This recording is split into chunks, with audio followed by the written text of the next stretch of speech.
안녕하세요, TWM스트리입니다. 오늘 소개할 제품은요, 롤렉스 1601이라는 빈티지 롤렉스 모델입니다.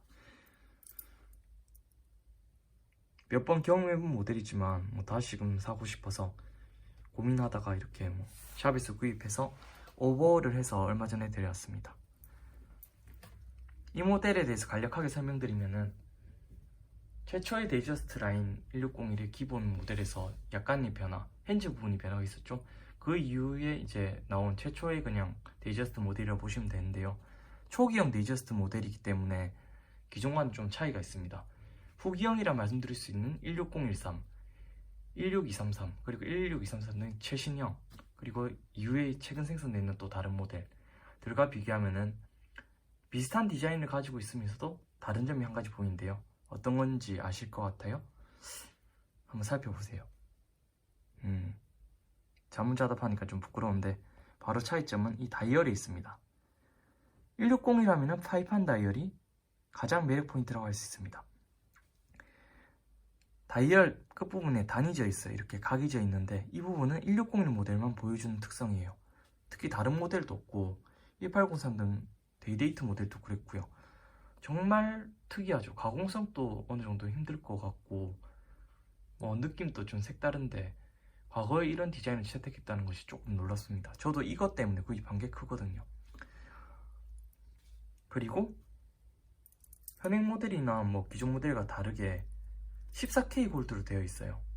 14K 골드는 아시겠지만 금함량이 58.5%인가 그런데 18K나 그런 것에 비해서 금함량이 낮지만 장점은 정말 단단한 내구성이거든요. 스틸에 비할 수 있는 튼튼한 내구성인데 금 자체의 가치로 보면 크게 영향이 없다고 하지만 롤렉스 시계라는 것 자체만으로 이제 어느 정도 가치가 확보가 되고 또 내구성이란 측면에서 보면 시계한테는 더 좋은 게 14K라고 생각합니다. 그래서 제가 이 모델을 고를 때 16013을 사냐 아니면 16233을 사냐 이렇게 하다가 고민하다가 가성비 측면에서 조금 더 낫고 물론 더 비싼 모델도 있습니다. 네 자릿수기 때문에 접근하기도 괜찮고 또 1601에서는 콤비 모델이 드물다는 레어한 부분도 매력이 있었고 이런 파이판 다이얼이라는 것이 겹쳐서 제가 이 모델을 구입하게 된 것 같아요. 특히 14K 골드라는 것도 어느 정도 저한테는 이점이 되었습니다. 내구성이나 측면에서는요. 네, 제가 구입한 사유와 그 데이저스트 160에 대해서 간단한 설명이 되었고 이제 시계의 스펙에 대해서 말씀드리고 리뷰를 이어가겠습니다. 시계는 현행 모델과 사이즈 차이에서 큰 차이가 없어요. 같다고 볼 수 있습니다. 36mm 사이즈고요.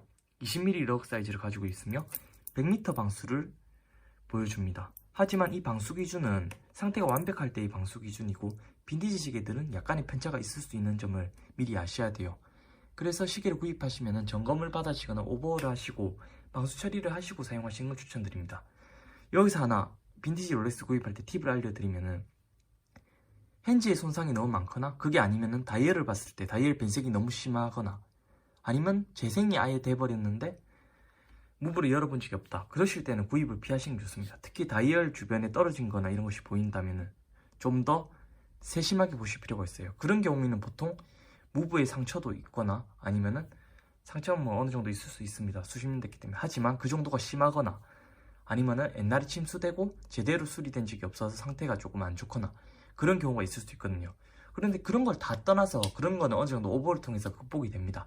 다만 케이스 같은 경우에는 염수 같은 것에 접했으면은 담수를 이렇게 잘 헹궈 주시거나 이런 게 필요한데 그런 거 없이 막 차서 부식이 심한 경우가 있어요. 그 경우에도 복구하는 게 가능하긴 하지만 비용이 상당히 크거든요. 수십만 원이 넘고 또 안 되는 제품도 간혹 가뭄이 콩나도 있긴 하니까 잘 살펴보시고 공부하시고 구입하셔야 빈티지 시계는 이제 피눈물 흘리는 일이 없습니다. 저희 경우에는 그렇게 안 되려고 정말 노력했거든요. 어쨌든 제가 이제 구입한 이 녀석은 방수가 잘 된다고 확인받았고 오버홀을 통해서 이제 기계적 스펙도 확인했고 만족스러운 퍼포먼스를 보여주고 있습니다. 그런 측면에서 보면은 잘 고르시기만 한다면 빈티지 롤렉스만큼 만족감을 주는 괜찮은 시계를 찾기 힘들 거라 생각합니다. 그럼 착용샷을 한번 보여드릴게요. 제 손목 사이즈는 17.6입니다. 그냥 대한민국 평범한 남성 손목 사이즈고요. 상당히 매력 있는 것 같습니다. 이 부분의 필름은 그냥 제가 남는 그냥 작업할 때 계속 부딪혀서 붙였습니다. 여분 짜투리 필름이라도 이렇게 쓰시면 괜찮은 것 같아요.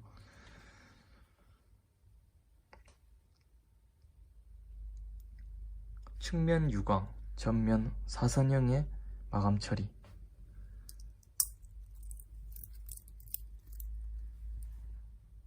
러그 각 등 또 빈티지 시기임을 감안해도 괜찮은 수준입니다.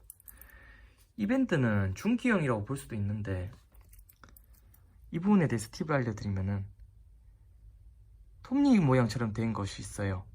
이거를 보통 시계 수리의 장인분들은 사쿠라라고도 부르시더라고요. 꽃 모양이라고 해서 그런 것 같은데 이런 것이 있으면 이제 정품줄이라고 하시네요. 가끔 이런 모양에서도 가품줄이 존재한다고 하니까 빈티지 시계 구입하실 때는 좀 유심히 보셔야 될 것 같아요. 아닌 경우도 물론 있습니다. 하지만 가품이 존재한다고 하니까 이 꽃잎 모양을 확인해 보시면 아마 도움 되실 것 같아요. 14K 골드라 보니 줄이 튼튼해서 늘어짐이 진짜 별로 거의 없어요. 이렇게 오래된 시계인데도 불구하고 제 시계는 71년식이거든요. 1601 중에서는 후기형이라서 핵 기능이 존재하는데 전기형은 핵 기능이 없긴 하지만 그래도 연식이 오래된 시계거든요. 거의 50년 다 돼가는 모델인데 49년 됐는데도 그렇습니다. 이거 보면은 빈티지 시계에서 160을 사시면은 아마 줄 늘어짐에서는 조금 더 만족하실 수도 있을 것 같아요.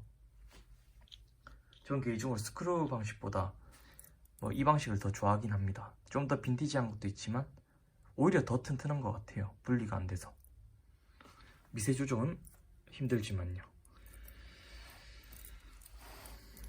그러면은 이제 40mm 사이즈로 한번 시계를 비교해 볼까요?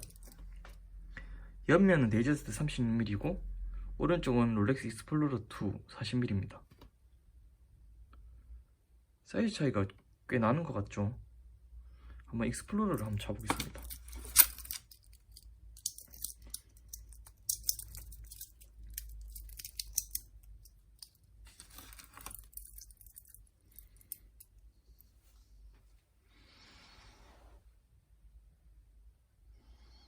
실제 촬영했을 때 큰 차이는 그런 게 크게 안 느껴지는데 옆에 두고 보면 좀 작아 보이긴 해요. 아니 36mm는 착용감이나 무게감 이런 중에서 이점이 많기 때문에 개인적으로는 추천해드릴 만한 사이즈인 것 같습니다. 40mm 스포츠 모델은 대부분의 남자분들이 좋아하시는 사이즈라서 해가 될 건 없고요. 오늘 리뷰는 약간 득템기 비슷하게 말씀드린 거라서 크게 리뷰가 길어질 게 없어요. 이제 퍼포먼스 한번 보여드리고 마무리를 하도록 하겠습니다.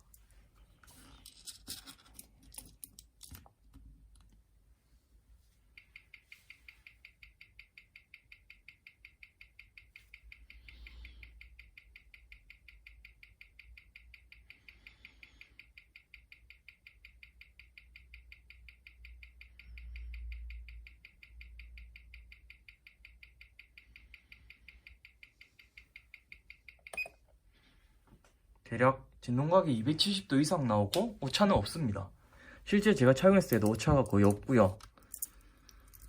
비트에러도 저 정도면 아주 좋은 편이고 오버홀 완료된 상태가 상당히 만족스럽네요. 특히 베젤의 미러볼 효과도 아직까지 잘 살아있고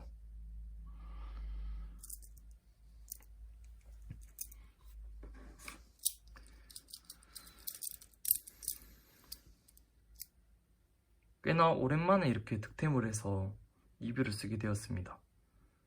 개인적으로 빈티지 시계를 좋아하다 보니까 손해를 볼 일도 많고 수리하는 거 관련해서 스트레스 받을 일도 많았는데 한 가지 팁을 더 알려드리면은 빈티지 시계를 좋아하시는 분들은 자신과 잘 맞는 수리점을 하나 알아두시는 게 좋아요.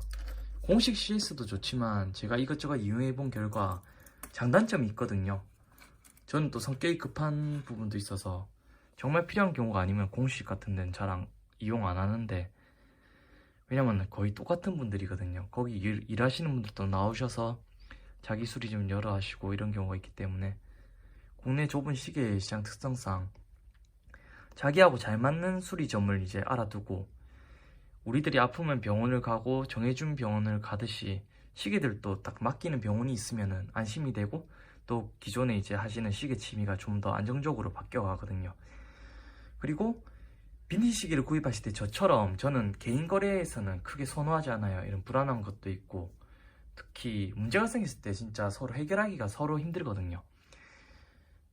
그분이 거짓말을 한 게 아니라도 모를 수도 있고요. 그래서 저는 샵에서 그냥 구입하고 이렇게 하는데, 샵에서 구입하면 장점이 거기서 구입한 것에 대해 이제 보증을 주고 책임 소재가 있기 때문에 정말 보기 드문 거지만 작물이라든지 그런 부분 들어오거나 거래가 안 되거든요. 문제가 확실하게 있거든요. 그러면 자기는 매입하면서 확인하기 때문에 괜찮고, 다만 단점이, 제가 아는 뭐 샵들은 뭐 제대로 해가지고 뭐 오버홀에서 파는 것도 있는데, 거의 솔직히 말하면은 대다수의 뭐 샵들은 일반 수리를 안 하는 샵들 있잖아요. 판매를 위주로 하는 것들은 오버홀이라고 하면은 정말 뭐 일본 말로는 가라라고 하는데, 대충 해서 그 싼 마이 오버홀 하는 경우가 많아요. 적당히 그냥 생명만 붙어있게 한 1년짜리 원오일로 써가지고 막 하는 게 있거든요.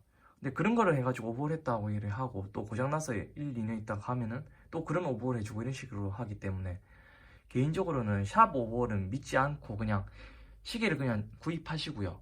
개인적으로 자신이 아는 수리점을 가거나 아니면 공식을 하거나, 뭐 이런 빈티지의 경우에는 개인 수리 추천드리고요. 비용 면에서도 그렇고, 롤렉스는 부품이 상당히 많습니다.